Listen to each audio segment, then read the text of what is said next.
हमारे बीच दो वरिष्ठ अधिवक्ता हैं, जिसमें मैडम संजना तिवारी जी हैं जो भोपाल बार काउंसिलिंग से हैं और सीनियर एडवोकेट हैं।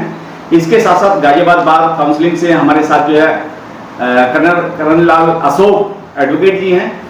और इस समय अगर देखा जाए तो एक बहुत ही महत्वपूर्ण मुद्दा है जिस विषय पे हमने आज आपको चर्चा के लिए बुलाया है और बात करने के लिए आपसे शुरुआत करेंगे। और शुरुआत करेंगे अभी मध्य प्रदेश के अंदर एक ग्वालियर जगह है, ग्वालियर के अंदर जो है हाईकोर्ट बेंच की बात करते हैं। वहां बाबा साहब की मूर्ति की स्थापना हो रही थी और तमाम प्रशासनिक अमले से तमाम जो है इजाजत ली गई है, लिखित में ऑर्डर किया गया कि वहां परमिशन होगी और राज्यपाल उसका उद्घाटन भी करेंगे। लेकिन कुछ तुच्छ मानसिकता के अधिवक्ता जो जातिवाद से ग्रसित है वो कहीं ना कहीं उसका विरोध कर रहे हैं। तो संजना मैडम, आपसे ही जानना चाहूंगा कि आप खुद मध्य प्रदेश से हैं, तो क्या कहेंगे इसको लेकर? जी, पहले तो आपका बहुत बहुत धन्यवाद एंड मेरा आप सभी को नमस्कार।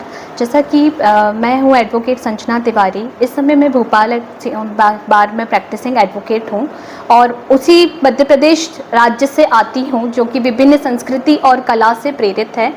जैसा कि हम सबको पता है कि अभी जो बाबा साहेब डॉक्टर भीमराव अंबेडकर की प्रतिमा स्थापना को लेकर पुरजोर विरोध हो रहा है, मैं आज अपने कुछ विचार व्यक्त करना चाहती हूँ उन छोटी सोच वालों के लिए, या ये कह सकते हैं उन मनुवादी अधिवक्ताओं के लिए जो इस बात के घोर निंदा कर रहे हैं। ये बहुत ही निंदनीय चीज़ है कि वो ऐसा सोच भी कैसे सकते हैं। मैं सामने ये महसूस करती हूँ और पूरे समाज, इवन पूरे भारत को मैं ये महसूस कराना चाहती हूँ, बाबा साहेब डॉक्टर भीमराव अंबेडकर जिन्होंने अपना पूरा जीवन काल पूरे समाज, या ये कह सकते हैं पूरे देश को समर्पित कर दिया, उनका हमें धन्यवाद देना चाहिए कि आज हम जो सर उठा के समाज में जी रहे हैं, जो हमें अधिकार मिले हैं, वो सब उनकी देन है।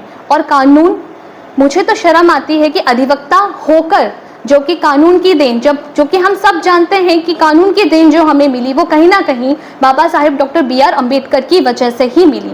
हम उन्हें संविधान का पिता कहते हैं। हाँ, कहीं ना कहीं और सबसे बड़ा उनका रोल रहा है भारत के संविधान को बनाने के लिए। बाबा साहेब डॉक्टर BR अम्बेडकर जिन्होंने अपना पूरा जीवन काल समर्पित कर दिया शोषित वर्गों के लिए, अल्पसंख्यकों के लिए और महिलाओं के लिए। आज हम महिलाएं जो सर उठा के जी रही हैं, पढ़ रही हैं, कंधे से कंधा चल रही हैं और हर चीज़ में अपना योगदान दे रही हैं, कहीं ना कहीं उनकी देन है, या ये कह सकते हैं पूरा उनकी ही देन है। उन्होंने ये जो महिला सशक्तिकरण की बातें हो रही हैं और जो उत्थान के लिए काम किए जा रहे हैं, इवन ये जो अधिकार महिलाओं को मिले हैं, वो डॉक्टर BR अम्बेडकर की ही देन है। उनकी संघर्षों के कारण आज हम महिलाओं को सर उठाने का एक मौका मिला, क्योंकि हम सब जानते हैं कि आज़ादी के पहले कितनी बुरी हालत थी हमारी, लेकिन आज हम कंधे से कंधा मिला के चल रहे हैं, एक इक्वालिटी के उसमें भी हम रह रहे हैं।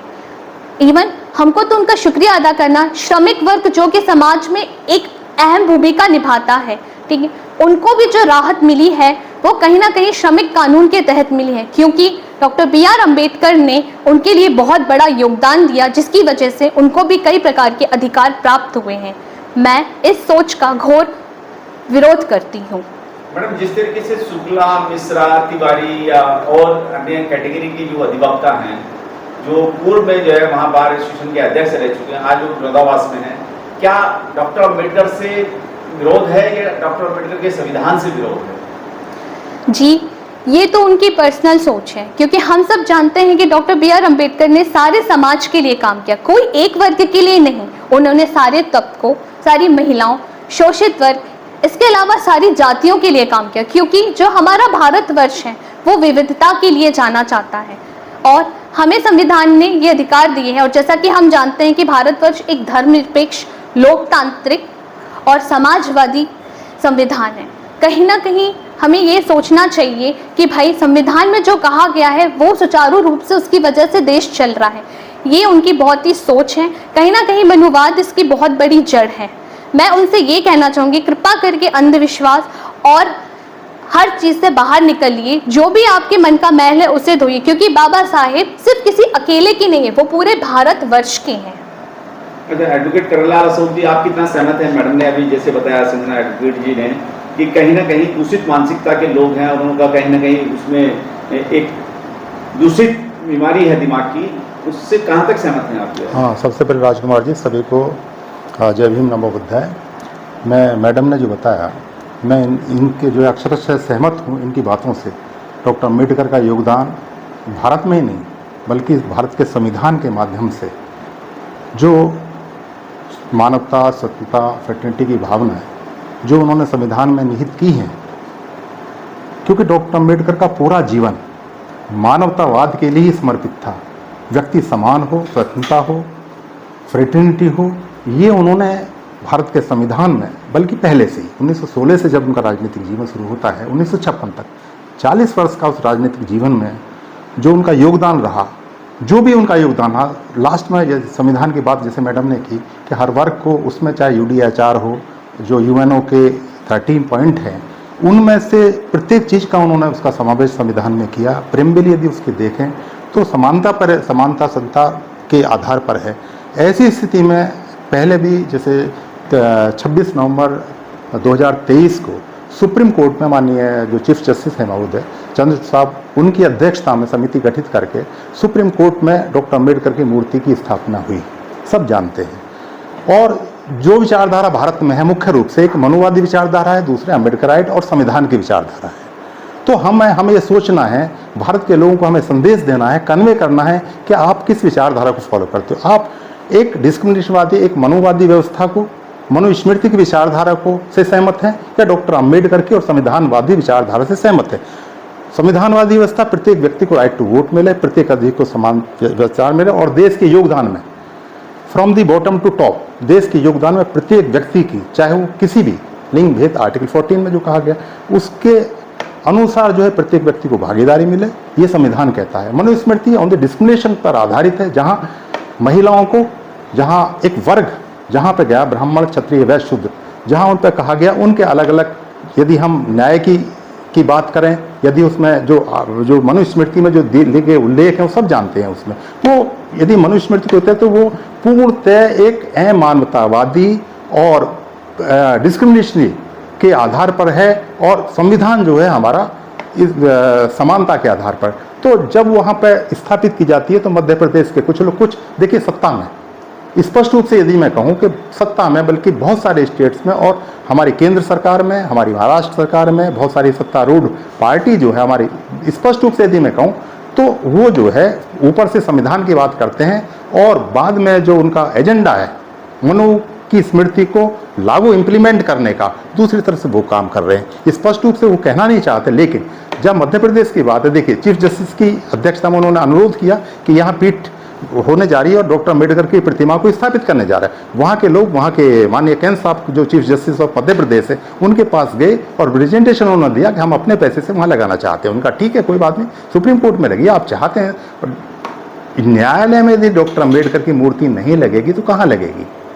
लेकिन सर, राजस्थान हाईकोर्ट की बात की जाए, राजस्थान हाईकोर्ट के अंदर मनुस्मृति जिसने लिखी, मनु महाराज की वहाँ मूर्ति स्थापित है और तमाम सामाजिक संगठन उसको हटाने के लिए पुरजोर कोशिश कर रहे हैं, मुकदमेबाजी भी चल रही है, लेकिन उसको हटा नहीं पा रहे। दूसरी तरफ डॉक्टर अम्बेडकर की मूर्ति जहाँ लगनी चाहिए उसको लगाने नहीं देते। ये जो जातिवाद की व्यवस्था है जो चल रहा है, तो इससे कैसे एक खुद अधिवक्ता लोग जो है उसी के विरोध में, जिसके कानून के अनुसार वो दाल रोटी कर रहे हैं और अपना पेट पालन कर रहे हैं, अपने बच्चों को पाल रहे हैं, ऐसा विरोध क्यों? देखिए ऐसा है, आपने एक नाम सुना हुआ अधिवक्ता संघ।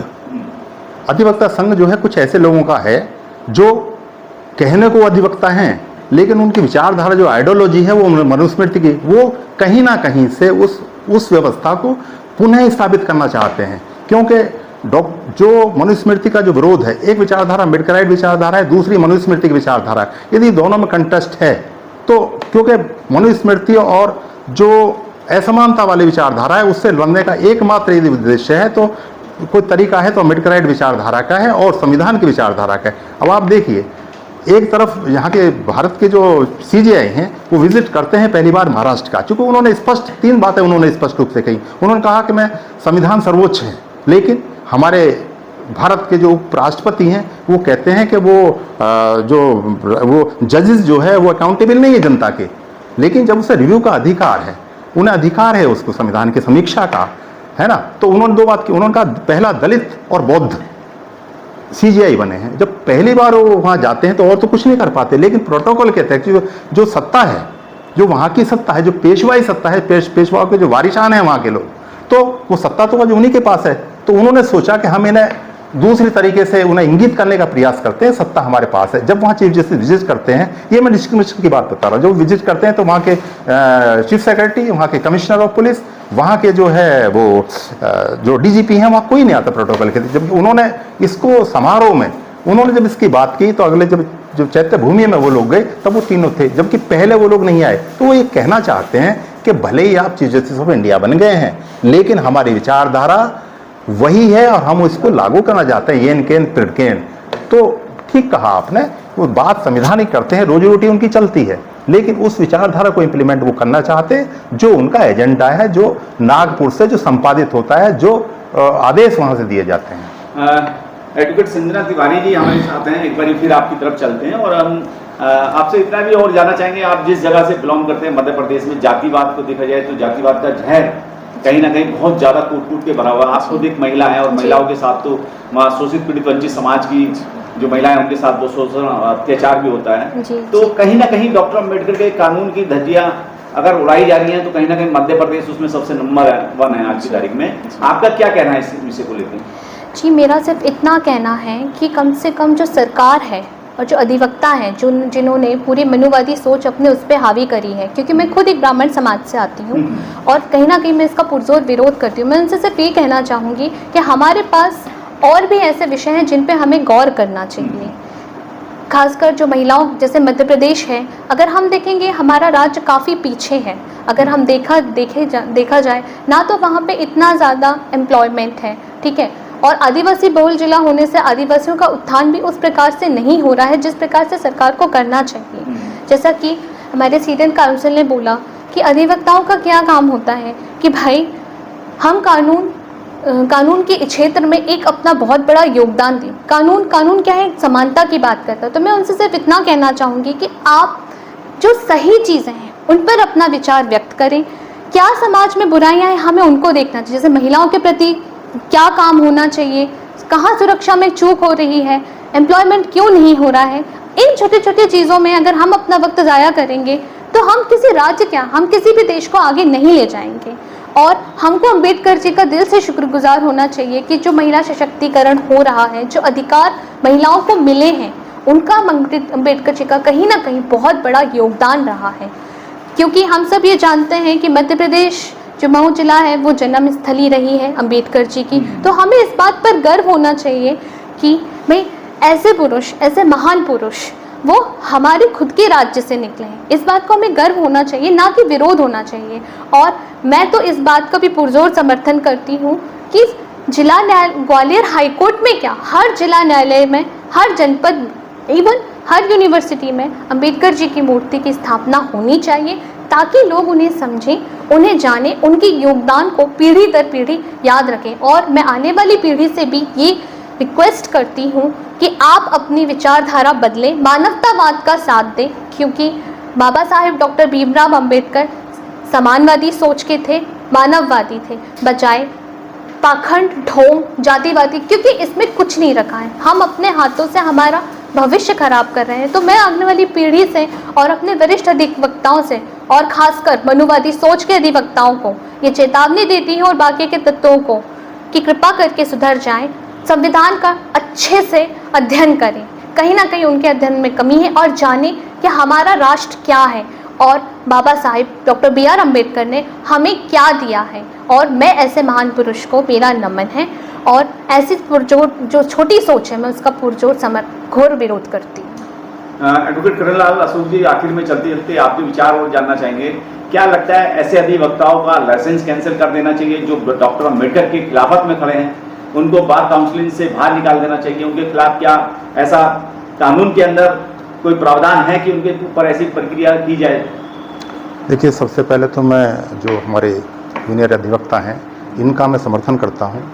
इन्होंने कहा कि मैं ब्राह्मण समाज को बिलोंग करती हूं। जो लोग समतावादी समाज में होते हैं, आप देखिए डॉक्टर अम्बेडकर के जितने भी आंदोलन रहे हैं, चाहे कालाराम मंदिर का आंदोलन रहा हो, चाहे पानी के लिए आंदोलन रहा हो, उसमें मनुस्मृति के जलाने जो 27 मार्च 1927 को उन्होंने जलाई थी, उसमें ब्राह्मण वर्ग के लोग उन्होंने उसका समर्थन किया था, साथ वो लोग रहे थे। इसका मतलब ये होगा कि वो केवल एक ब्राह्मणवाद का हमें विरोध करना चाहिए, ब्राह्मण एक समुदाय का नहीं, क्योंकि उसमें भी हर डॉक्टर अम्बेडकर के जो योगदान, जो भी उन्होंने कॉन्स्टिट्यूशन फ्रेम किया है, उन्होंने जहाँ जहाँ वो लड़े हैं उसमें ब्राह्मण समुदाय के, समतावादी समाज के लोग उसमें साथ रहे हैं। जहाँ तक आप बात करें तो अधिवक्ता जो है 1961 जो एक्ट है, अधिवक्ताओं का एडवोकेट एक्ट है, उसमें स्पष्ट रूप से प्रावधान है जो संविधान के विरुद्ध कार्य करेगा।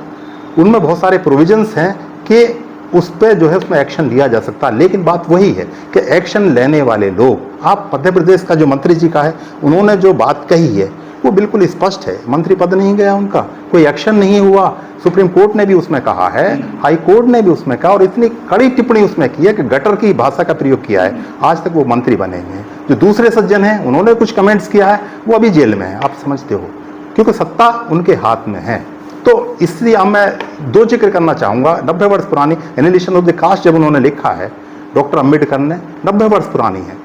और जो मदर इंडिया कैथरीन मेयो ने लिखी है महिलाओं के बारे में, मैडम ने पढ़ा होगा इसको, उसमें कैसी उनकी जो स्थिति को दर्शाया गया, डॉक्टर अम्बेडकर ने वहीं से लेकर और कॉन्स्टिट्यूशन फ्रेम से लेकर हर अधिकार महिलाओं को, श्रमिकों को, हर क्षेत्र में ऐसा कोई क्षेत्र नहीं है जहां उनका योगदान न रहा। और विधि के क्षेत्र में कॉन्स्टिट्यूशन फ्रेमिंग में कई लोग कहते हैं कि साहब वर्शिपिंग ऑफ फॉल्स गॉड उन्होंने लिखी है, उन्होंने इस किताबों को, तो उसे अदरवाइज भी वो लोग लिखने का प्रयास करते हैं। लेकिन डॉक्टर अम्बेडकर का जो योगदान कॉन्स्टिट्यूशन फ्रेम में लोगों को समतावादी और समानता का अधिकार जो उन्होंने दिया है, दूसरे किसी व्यक्ति ने, क्योंकि वो ये बात chairman of the drafting committee, एक एक चीज उनके द्वारा लिखी गई है, एक एक चीज उनके द्वारा उस पर जो संविधान सभा में उसे बहस के द्वारा एक एक चीज पर इंगित की गई है, एक लिखी गई है उसमें। इसलिए डॉक्टर अम्बेडकर का योगदान इस क्षेत्र में है। और ऐसे अधिवक्ताओं को निश्चित रूप से इनको बार से और बेंच को भी ये सोचना चाहिए, बार और बेंच दोनों को सोचना चाहिए कि इस तरह के विषमतावादी लोग, असमानता वाले लोग जो भारत की सत्ता, समानता और बंधुत्व की भावना में विघ्न डालने का प्रयास करते हैं, क्योंकि डॉक्टर अम्बेडकर की विचारधारा, संविधान की विचारधारा एक ही, और उसमें विघ्न डालने का जो प्रयास करते हैं, और उसे जो देखिए मूर्ति बहुत बड़ी बात नहीं है, लेकिन एक प्रतीक है समानता। स्टैचू जो है, स्टैचू ऑफ लिबर्टी है जैसे, ये प्रतीक है समानता, स्वतंत्रता और सद्भाव की भावना का। यदि वो लोग इसका विरोध करते हैं तो वो भारत के निर्माण में, भारत के पुनर्निर्माण में अपना योगदान नहीं चाहते, उसे उसी व्यवस्था में, सलीकड़ी व्यवस्था में वो लोग जो है वो डालना चाहते हैं। इसलिए ऐसे लोगों को बार में और न्याय, जहां न्याय का सत्य प्रयोग होता है, ऐसे उसको उस संस्था में उनके रहने का अधिकार ही नहीं है। और यदि वो लोग वहां पे हैं तो उन्हें देयर शुड बी, वो जो है वहां से बाहर कर दिया जाना चाहिए। ये मेरा अपना विचार है। चलिए, आप दोनों ने अपना कीमती समय हमारे लिए दिया, इसके लिए आपका बहुत बहुत धन्यवाद।